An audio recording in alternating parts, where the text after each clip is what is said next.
नमस्कार व्यूअर्स, मैं हूं अमीश देवगन और स्वागत है आपका इस विशेष एडिशन में। आज मेरे साथ एक बेहद खास व्यक्ति हैं। इनके शब्दों में जादू है या फिर कहे तो राष्ट्रवाद कूट कूट कर भरा है। ये हर मुद्दे पर अपनी बेबाक राय रखते हैं। सत्य और तथ्य बोलने की इनकी जिद इन्हें अक्सर विवादों में भी फंसा देती है। जोरदार तालियों के साथ स्वागत कीजिए राइटर, पोएट और मेरे दोस्त। पहचानिए कौन? तलवारों पे सर वार दिए, अंगारों में जिस्म जलाया है, तब जाके कहीं हमने सर पे ये केसरी रंग सजाया है। स्वागत करिए मनोज मुंतशिर का। स्वागत करिए मनोज मुंतशिर का। बहुत आभार, बहुत आभार। तो मनोज जी, आज आप तैयार हैं सवालों के बाढ़ झेलने के लिए? एक आरोप पत्र भी हमने तैयार किया है आपके लिए। अब जो आपने तैयार किया है वो झेलना ही पड़ेगा जी। कुछ ऑडियंस तो यह है, लेकिन टेलीविजन स्क्रीन के उस पार करोड़ों आपके प्रेमी आपको देखेंगे, करोड़ों दर्शक आपको देखेंगे। उम्मीद है कि आज आप अपने आप पर लगे हर आरोप का आप जवाब भी देंगे। सफाई नहीं दूंगा, जवाब दूंगा जी। तो बहुत बहुत स्वागत मनोज मुंतशिर का। तेरी मिट्टी में मैं मिल जावा मॉडर्न इंडिया का वो गीत है जिसे सुनकर किसी के भी, आपके भी स्टूडियोज में रोंगटे खड़े हो जाएंगे। ये वही गीत है जिसने दुनिया को बताया कि मनोज मुंतशिर नाम का एक व्यक्ति क्या लिख सकता है। क्योंकि जब इस गीत को अवार्ड फंक्शंस में उचित सम्मान नहीं मिला तो उन्होंने अपनी इंडस्ट्री के खिलाफ मोर्चा भी खोल दिया था। ये वही मनोज मुंतशिर है जो मुखर होकर मुगलों का गुणगान करने वालों पर सवाल उठाते हैं, और शायद यही वजह है कि इन पर अक्सर राजनीति से प्रेरित होने का और एक विशेष विचारधारा से जुड़े होने का ठप्पा लगाने की पुरजोर कोशिश रहती है। जिन मुद्दों पर बड़े बड़े सेलिब्रिटी बोलना अवॉइड करते हैं, मनोज मुंतशिर इन मुद्दों पर चुप रहना अवॉइड करते हैं। हालांकि इसके बाद इन्हें ट्रोल भी किया जाता है, विवादों में भी फंसाया जाता है, पुतले भी जलाए जाते हैं। मनोज मुंतशिर आज अनप्लग्ड हमारे बीच होंगे, हमारे सवालों का जवाब देंगे, अपने आरोपों पर भी जवाब देंगे जो उन पे आरोप लगेंगे। हम इनसे विवादों पर भी बात करेंगे, हम उनसे मुगलों से जो उनकी नाराजगी है उसको भी जानेंगे, मां की ममता की गहराई को भी समझेंगे, एक क्रांतिकारियों को जातियों के बंधन में बांधने की वजह भी तलाश करेंगे। साथ ही पूछेंगे कि क्या मनोज मुंतशिर राजनीतिक में हाथ आजमाने की अब तैयारी कर रहे हैं। मतलब साफ है कि आज का शो बेहद खास होने वाला है, क्योंकि इसमें राष्ट्र, राष्ट्रहित और राष्ट्रवाद की बात भी होगी और देश के इतिहास की भी बात होगी, रामचरितमानस की भी बात होगी और देश के हर मुद्दे पर भी बात होगी। तो स्वागत करिए मनोज मुंतशिर का।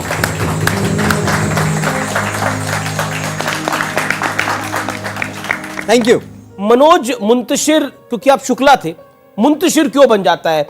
यहां मैं बता दूं कि मुंतशिर का मतलब होता है जो बिखरा हुआ होता है। क्यों बन जाता है? नाम था एक, रख लिया था बस यूं ही।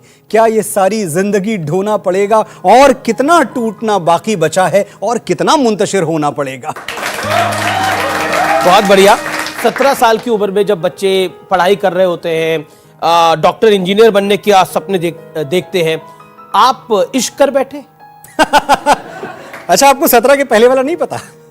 तो वो बताइए फिर आप दर्शकों को। 17 साल की उम्र में मैं क्लास 12th के आसपास का वाकया है। 12th में ही थे, हमारे पास जो रिसर्च है 12th में था ना। हाँ करेक्ट। तो 12th में था, कोई दिखा, एक चेहरा, दो आंखें जी। और उसके बाद जो हुआ वो ये हुआ कि वो दो आंखों को भुलाने के लिए पूरी जिंदगी में मेहनत करता रहा कि वो दो आंखें मैं भूलूं कैसे, क्या करूं कि भूल जाऊं।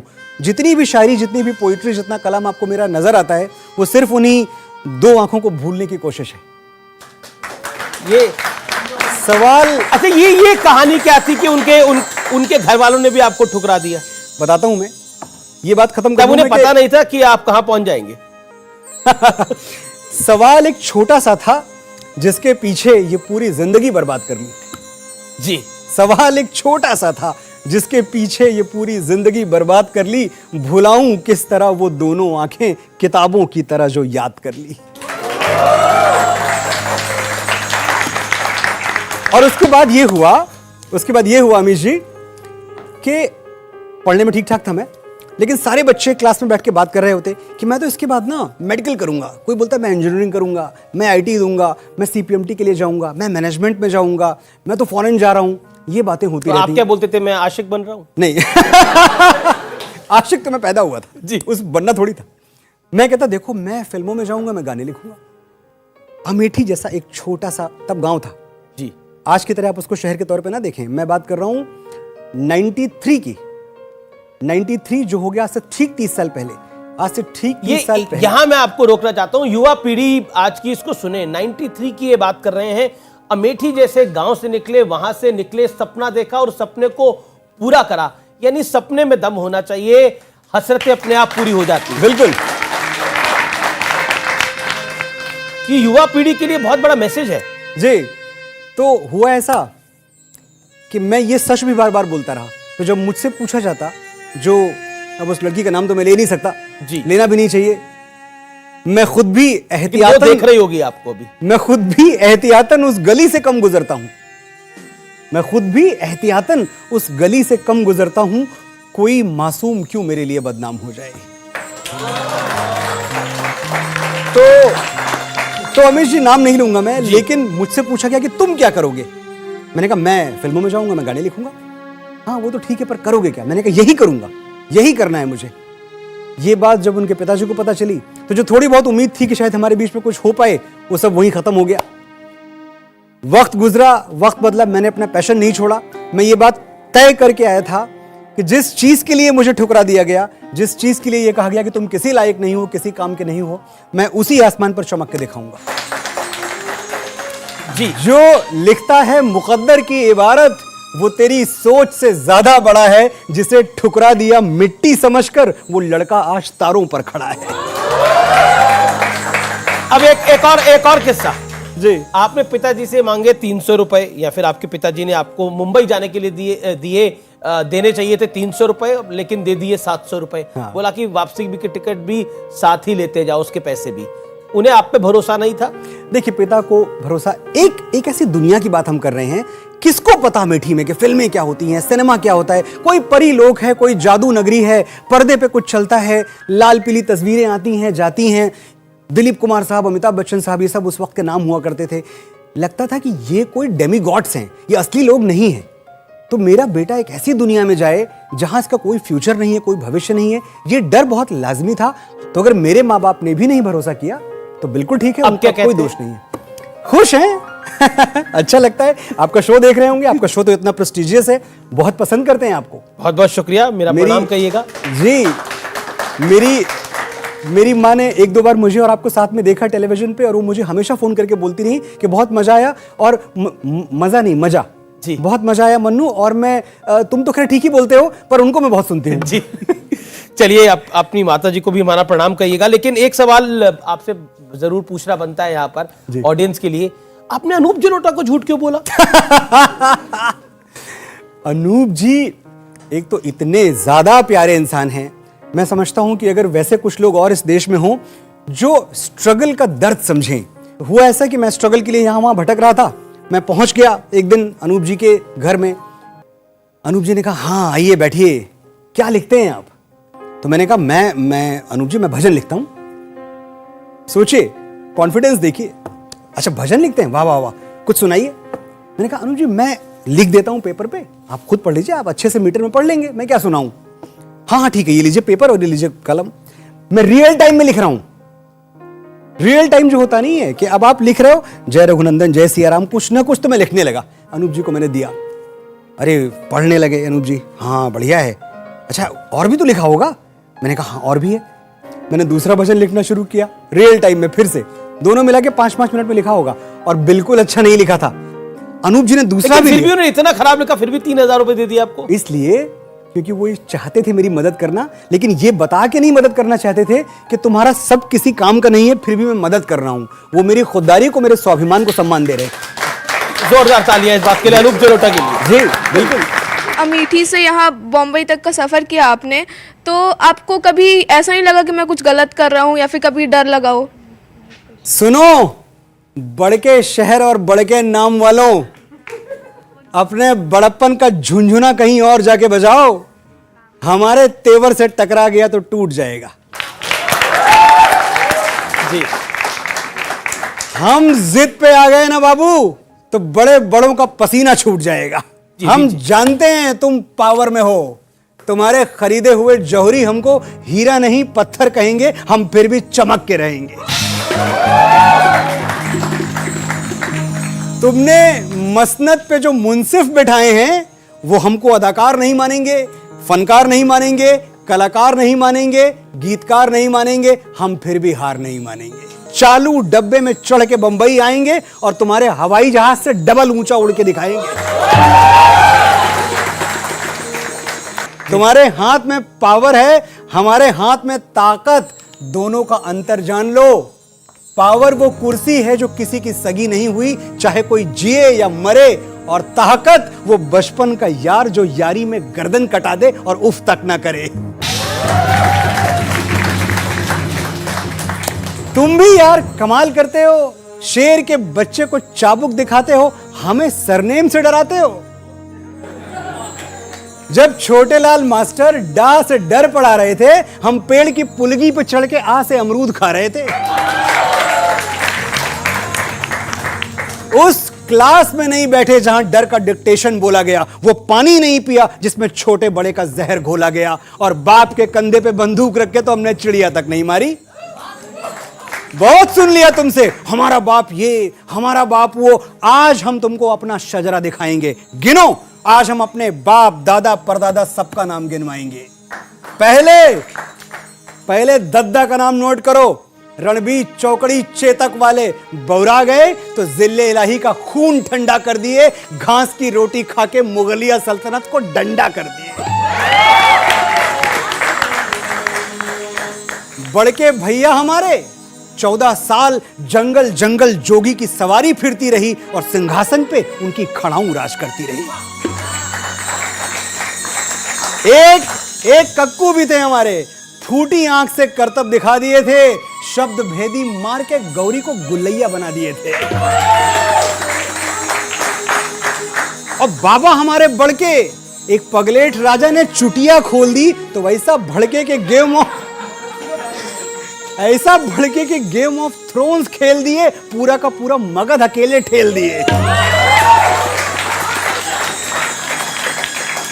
4 काफी हैं कि और गिनवाएं? नोट करते करते तुम्हारी स्याही खत्म हो जाएगी, हमारे बाप दादा की मचाई हुई तबाही खत्म नहीं होगी। तो बॉटम लाइन बोल दे रहे, नोट कर लो। तुम अपनी खोपड़ी के पीछे वो चमकने वाला गोला लगवा लो, हम फिर भी तुमको अवतार नहीं मानेंगे।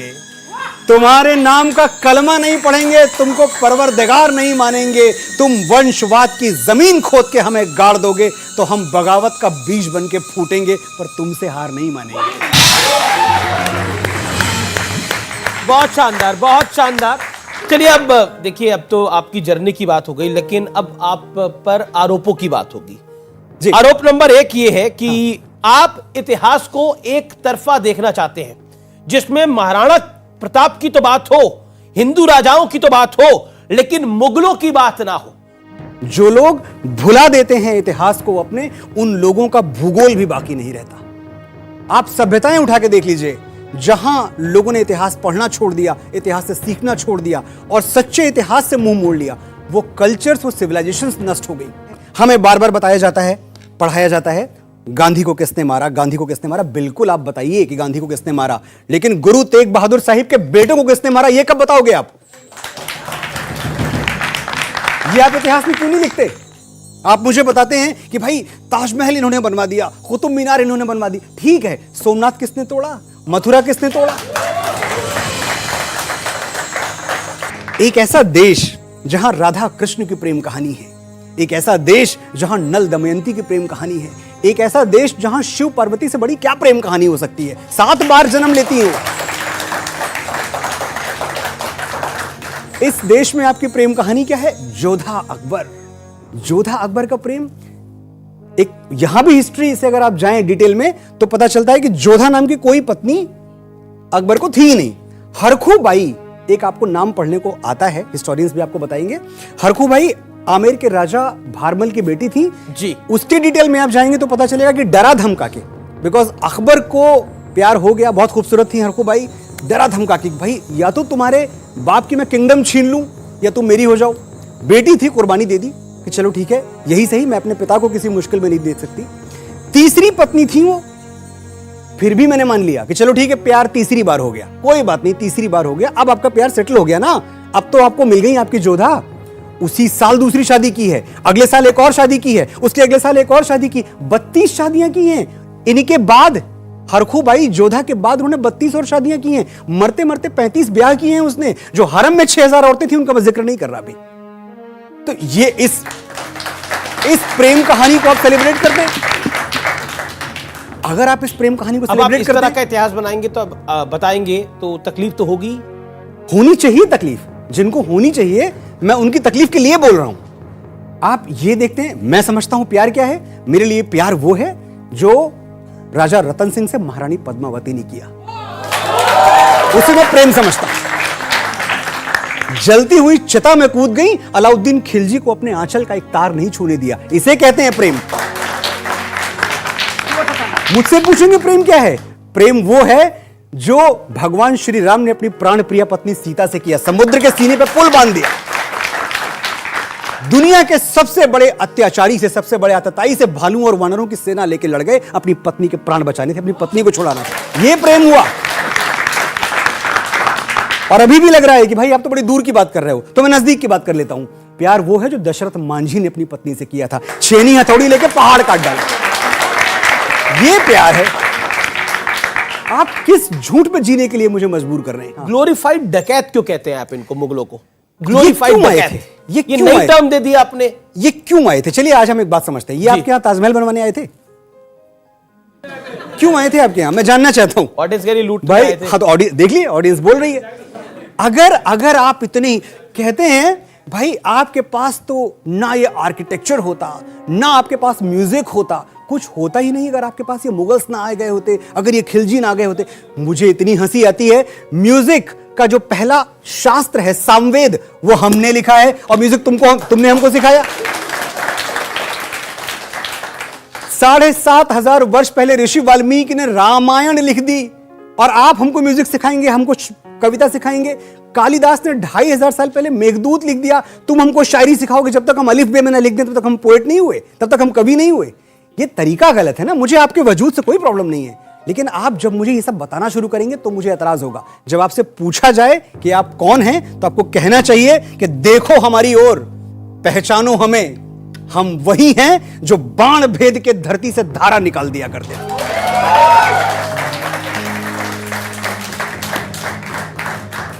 एक उंगली पे गोवर्धन उठा लिया करते थे। हम ही थे वो दिलेर जो चक्रव्यूह में वापस लौटने की विद्या सीखे बगैर गए, और वो भी हम ही थे जिनके फेंके हुए पत्थर पानी में तैर गए। हम मारना भी जानते हैं और बचाना भी। हमने दुश्मनों के लिए फाइटर जेट्स बनाए, संगीन बनाई, और जब जिंदगी की सांस टूटने लगी तो हम ही ने वैक्सीन बनाई।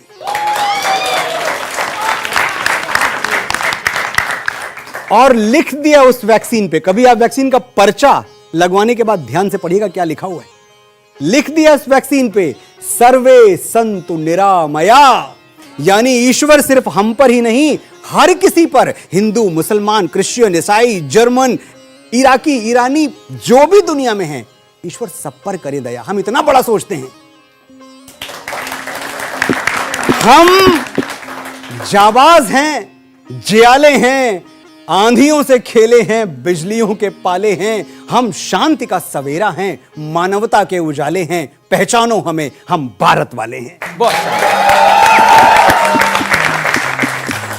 जी। अब अगले आरोप पर आते हैं। आपने पहले आरोप का जो जवाब बहुत बखूबी से दिया कि हम भारत वाले हैं, लेकिन अगला आरोप यह है कि आप कांग्रेस के खिलाफ जहर उगलते हैं। और यह आरोप मैं क्यों लगा रहा हूं?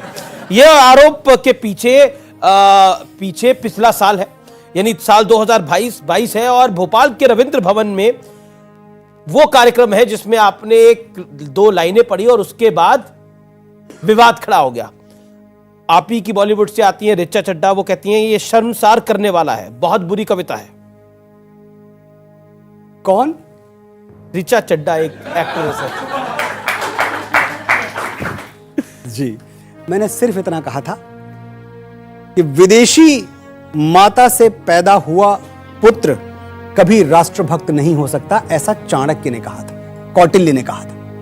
मैंने एक बात वहां और कही थी कि जो सैनिकों का अपमान करते हैं, ये सारी बातें कांग्रेस ने किसी एक व्यक्ति से कैसे जोड़ दी? मैंने किसी का नाम कभी नहीं लिया था। रिएक्शन अमित जी उस चीज का था जहां मैं टेलीविजन पे न्यूज देख रहा होता हूं और इस देश का एक जिम्मेदार राजनेता यह कह रहा होता है कि हमारे सैनिक चीन से पिट रहे हैं। बताइए, हमारे सैनिक पिट रहे हैं। एक तो कौन पिटा और कौन पीटा ये हमने वीडियोस में देखा, जितने वीडियोस उस वक्त वायरल हो रहे थे। फिर भी अगर कभी होता भी, अगर कभी ऐसी सिचुएशन आ भी गई कि किसी वजह से हमारे सोल्जर्स को, हमारी सेना को बैकफुट पे जाना भी पड़ा, तो आप उनका मनोबल तोड़ेंगे, आप उनका उत्साह तोड़ेंगे, आप उनकी हिम्मत तोड़ेंगे ऐसी बातें करके? इसकी इजाजत आपको नहीं दी जाती। ये अगर कोई फरिश्ता नाम की कोई चीज है, देवदूत नाम की कोई चीज है, तो यही लोग हैं, बाकी मैं किसी को नहीं जानता। अब मैं आपको बताता हूं इस पे रिएक्शन क्या आया जी। सुप्रिया श्रीनेत कहती है कभी मनोज मुंतशिर इंसान हुआ करते थे, लालच में सबसे पहले ईमान बेच दिया है। सुप्रिया जी से मैं बड़े आदर के साथ कहना चाहता हूं कि ये बात सिद्ध करें कि वो जो लालच है, उस लालच का सिला मुझे क्या मिला। मुझे अगर किसी ने कहीं, सब कुछ पब्लिकली ओपन है, 100 रुपए की कोई कमाई मेरी जिंदगी में किसी ने ये दिखा दी कि ये 100 रुपए आपको किसी बयानबाजी के लिए मिले हैं, ये 100 रुपए आपको किसी पार्टी विशेष या किसी विचारधारा विशेष के पक्ष में बोलने के लिए मिले हैं, उस दिन से लिखना पढ़ना बोलना सब छोड़ दूंगा। 100 रुपए प्रूफ कीजिए आप बस। और इस विशेष कार्यक्रम में रुकेंगे एक अंतराल के लिए, लेकिन अंतराल के उस पार पब्लिक के होंगे सवाल और मनोज मुंतशिर के होंगे जवाब। देखते रहिए ये सबसे अनोखा कार्यक्रम न्यूज 18 पर। मेरा छोटा भाई, उससे पूछना क्या मेरा वादा निभाएगा? मैं सरहदों से बोल के आया था, एक बेटा जाएगा तो दूसरा आएगा।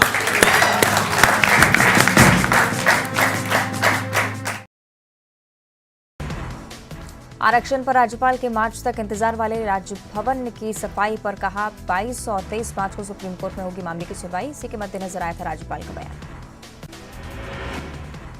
बीजेपी एसटी मोर्चा के प्रदेश पदाधिकारियों की घोषणा। रायपुर के विकास मरकाम बने बीजेपी एसटी मोर्चा के अध्यक्ष। कांकेर की सुमित्रा मारकोले समेत 6 नेताओं को मिली उपाध्यक्ष की जिम्मेदारी।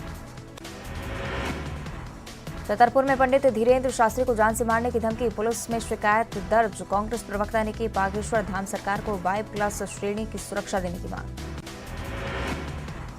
सर्जिकल स्ट्राइक पर दिग्विजय के सबूत मांगने पर बीजेपी हुई हमलावर। अरुण साहब ने साधा निशाना, कहा दिग्विजय और कांग्रेस गिरा रहे हैं सेना का मनोबल। बिलासपुर में फिर चला अतिक्रमण के खिलाफ बुलडोजर कार्रवाई के दौरान नगर निगम के दस्ते से भिड़ा युवक, पुलिस ने आरोपी को किया गिरफ्तार। भिलाई के कई इलाकों में 25 और 26 जनवरी को पानी की सप्लाई रहेगी बाधित। पाइपलाइन में लीकेज को सुधारने का हो रहा है काम। प्रभावित क्षेत्रों में टैंकर से होगी आपूर्ति। बालोद में प्रिंसिपल की हरकतों से परेशान होकर कलेक्ट्रेट पहुंची छात्राएं, प्रिंसिपल पर लगाया गलत हरकत करने का आरोप, मामले में कार्रवाई की मांग। जगदलपुर में पानी की समस्या को लेकर आयुक्त के पास पहुंचे वार्डवासी, पिछले 1 हफ्ते से पानी की किल्लत से जूझ रहे लोग, आयुक्त ने पानी की सप्लाई का दिया आश्वासन। बिलासपुर नगर निगम के दस्ते से भिड़ा युवक, अतिक्रमण हटाने के दौरान किया हमला, पुलिस ने आरोपी युवक को गिरफ्तार किया। पंडित धीरेन्द्र शास्त्री की सुरक्षा को लेकर कांग्रेस प्रवक्ता ने की सुरक्षा देने की मांग, केंद्रीय गृह मंत्री से Y+ सिक्योरिटी देने की मांग। रायगढ़ में गोवर्धनपुर के लोगों ने किया एसपी कार्यालय का घेराव। कुछ दिनों पहले शमशान भूमि पर चलाया था बुलडोजर, धार्मिक भावना को आहत करने का है मामला। मुंगेली नगर पालिका उपाध्यक्ष मोहन मल्ला के खिलाफ अविश्वास प्रस्ताव पर आज होगी वोटिंग। उपाध्यक्ष पर बैठकों में नहीं आने का आरोप। रायगढ़ में उद्योगपति नवीन जिंदल को जान से मारने की मिली धमकी। बिलासपुर सेंट्रल जेल में बंद कैदी ने चिट्ठी के जरिए दी धमकी, जांच में जुटी पुलिस। बिलासपुर में रिटायर्ड डिप्टी कलेक्टर की बहू ने लगाई फांसी, खाना बनाने को लेकर पति से हुआ था विवाद, तफ्तीश में जुटी पुलिस। राजनांदगांव में प्राथमिक स्वास्थ्य केंद्र की चरमराई व्यवस्था पिछले 8 महीने से नहीं है। 102 वाहन गर्भवती महिलाओं को हो रही परेशानी। कवर्धा में 2 बीजेपी नेताओं को जिला बदर की अनुशंसा पर बवाल। कुर्मी समाज ने कलेक्टर से की मुलाकात। राजनीतिक मामले में जिला बदर को बताया गलत। दिग्विजय सिंह के बयान पर केंद्रीय मंत्री ज्योतिरादित्य सिंधिया ने किया पलटवार। कहा, दिग्विजय ने वीर जवानों के शौर्य का किया है अपमान। वो आतंकवादियों को भी लगते हैं जी। दमोह में पथरिया विधायक रामबाई ने विद्युत विभाग के संविदा और आउटसोर्स कर्मचारियों का किया समर्थन। बोली, कर्मचारियों को नियमित कर सरकार बढ़ाए वेतन। सीहोर के नसरुल्लागंज की ग्राम पंचायत लाड़कुई में मजदूरों ने जड़ा ताला। मजदूरी न मिलने से नाराज मजदूरों के हंगामे के बाद जड़ा ताला। देवास में आबकारी विभाग की बड़ी कार्रवाई। करोड़ों की जब्त की गई अवैध शराब पर चलाए रोलर। कच्ची शराब और मकुआ लहान भी किया नष्ट। बागेश्वर धाम प्रमुख धीरेन्द्र शास्त्री के समर्थन में किन्नर समाज महामंडलेश्वर हिमांकी सखी ने दिया खुला समर्थन। का धीरेन्द्र शास्त्री सनातन धर्म के लिए कर रहे हैं काम। जबलपुर में सड़क हादसे में 3 लोगों की मौत। बेकाबू होकर पुल से नीचे गिरी कार। मौके पर पहुंची पुलिस ने जांच शुरू की। भोपाल में पुलिस को मिली बड़ी कामयाबी। दिल्ली की ठग गैंग को पकड़ा। देवास से 2 ठगों की हुई गिरफ्तारी। ग्वालियर में पुलिस को मिली सफलता। युवक की हत्या मामले में आरोपी भाई और भाभी को किया गिरफ्तार। 5 महीने से था फरार। धार में सरदारपुर के छात्रों ने किया कलेक्टर ऑफिस के बाहर प्रदर्शन। आदिवासी छात्रावासों में अनियमितता का लगाया आरोप। कलेक्टर से की कार्रवाई की मांग। पन्ना पुलिस को मिली बड़ी सफलता। एनीडेस्क ऐप से पैसा निकालने वाला गिरोह पकड़ाया। 2 फोन, एटीएम कार्ड, लैपटॉप भी जब्त। नर्मदापुरम में युवती को अगवा कर दुष्कर्म। अलग अलग शहरों में ले गए आरोपी। पुलिस ने घेराबंदी कर पकड़ा। भोपाल का नाम बदलने के समर्थन में उतरी मंत्री उषा ठाकुर। संत रामभद्राचार्य के बयान का किया समर्थन। भोपाल का नाम भोजपाल करने की उठी मांग। आरक्षण पर राज्यपाल के मार्च तक इंतजार वाले राजभवन की सफाई पर कहा, 22 और 23 मार्च को सुप्रीम कोर्ट में होगी मामले की सुनवाई। इसी के मद्देनजर आया था राज्यपाल का बयान। बीजेपी एसटी मोर्चा के प्रदेश पदाधिकारियों की घोषणा। रायपुर के विकास मरकाम बने बीजेपी एसटी मोर्चा के अध्यक्ष। कांकेर की सुमित्रा मारकोले समेत 6 नेताओं को मिली उपाध्यक्ष की जिम्मेदारी। छतरपुर में पंडित धीरेन्द्र शास्त्री को जान से मारने की धमकी। पुलिस में शिकायत दर्ज। कांग्रेस प्रवक्ता ने की बागेश्वर धाम सरकार को Y+ श्रेणी की सुरक्षा देने की मांग। सर्जिकल स्ट्राइक पर दिग्विजय के सबूत मांगने पर बीजेपी हुई हमलावर। अरुण साहब ने साधा निशाना। कहा, दिग्विजय और कांग्रेस गिरा रहे हैं सेना का मनोबल। बिलासपुर में फिर चला अतिक्रमण के खिलाफ बुलडोजर। कार्रवाई के दौरान नगर निगम के दस्ते से भिड़ा युवक। पुलिस ने आरोपी को किया गिरफ्तार। भिलाई के कई इलाकों में 25 और 26 जनवरी को पानी की सप्लाई रहेगी बाधित। पाइपलाइन में लीकेज को सुधारने का हो रहा है काम। प्रभावित क्षेत्रों में टैंकर से होगी आपूर्ति। बालोद में प्रिंसिपल की हरकतों से परेशान होकर कलेक्ट्रेट पहुंची छात्राएं। प्रिंसिपल पर लगाया गलत हरकत करने का आरोप। मामले में कार्रवाई की मांग। जगदलपुर में पानी की समस्या को लेकर आयुक्त के पास पहुंचे वार्डवासी। पिछले 1 हफ्ते से पानी की किल्लत से जूझ रहे लोग। आयुक्त ने पानी की सप्लाई का दिया आश्वासन। बिलासपुर नगर निगम के दस्ते से भिड़ा युवक। अतिक्रमण हटाने के दौरान किया हमला। पुलिस ने आरोपी युवक को गिरफ्तार किया। पंडित धीरेन्द्र शास्त्री की सुरक्षा को लेकर कांग्रेस प्रवक्ता ने की सुरक्षा देने की मांग। केंद्रीय गृह मंत्री से Y+ सिक्योरिटी देने की मांग। रायगढ़ में गोवर्धनपुर के लोगों ने किया एसपी कार्यालय का घेराव। कुछ दिनों पहले शमशान भूमि पर चलाया था बुलडोजर। धार्मिक भावना को आहत करने का है मामला। मुंगेली नगर पालिका उपाध्यक्ष मोहन मल्ला के खिलाफ अविश्वास प्रस्ताव। अविश्वास प्रस्ताव पर आज होगी वोटिंग। उपाध्यक्ष पर बैठकों में नहीं आने का आरोप। रायगढ़ में उद्योगपति नवीन जिंदल को जान से मारने की मिली धमकी। बिलासपुर सेंट्रल जेल में बंद कैदी ने चिट्ठी के जरिए दी धमकी। जांच में जुटी पुलिस। बिलासपुर में रिटायर्ड डिप्टी कलेक्टर की बहू ने लगाई फांसी। खाना बनाने को लेकर पति से हुआ था विवाद। तफ्तीश में जुटी पुलिस। राजनांदगांव में प्राथमिक स्वास्थ्य केंद्र की चरमराई व्यवस्था पिछले 8 महीने से नहीं है। 102 वाहन गर्भवती महिलाओं को हो रही परेशानी। कवर्धा में 2 बीजेपी नेताओं को जिला बदर की अनुशंसा पर बवाल। कुर्मी समाज ने कलेक्टर से की मुलाकात। राजनीतिक मामले में जिला बदर को बताया गलत। दिग्विजय सिंह के बयान पर केंद्रीय मंत्री ज्योतिरादित्य सिंधिया ने किया पलटवार। कहा, दिग्विजय ने वीर जवानों के शौर्य का किया है अपमान, वो आतंकवादियों को भी लगते हैं जी। दमोह में पथरिया विधायक रामबाई ने विद्युत विभाग की संविदा और आउटसोर्स कर्मचारियों का किया समर्थन। बोली, कर्मचारियों को नियमित कर सरकार बढ़ाए वेतन। सीहोर के नसरुल्लागंज की ग्राम पंचायत लाड़कुई में मजदूरों ने जड़ा ताला। मजदूरी न मिलने से नाराज मजदूरों के हंगामे के बाद जड़ा ताला। देवास में आबकारी विभाग की बड़ी कार्रवाई, करोड़ों की जब्त की गई अवैध शराब पर चलाए रोलर, कच्ची शराब और मकुआ लहान भी किया नष्ट। बागेश्वर धाम प्रमुख धीरेन्द्र शास्त्री के समर्थन में किन्नर समाज महामंडलेश्वर हिमांकी सखी ने दिया खुला समर्थन। का धीरेन्द्र शास्त्री सनातन धर्म के लिए कर रहे हैं काम।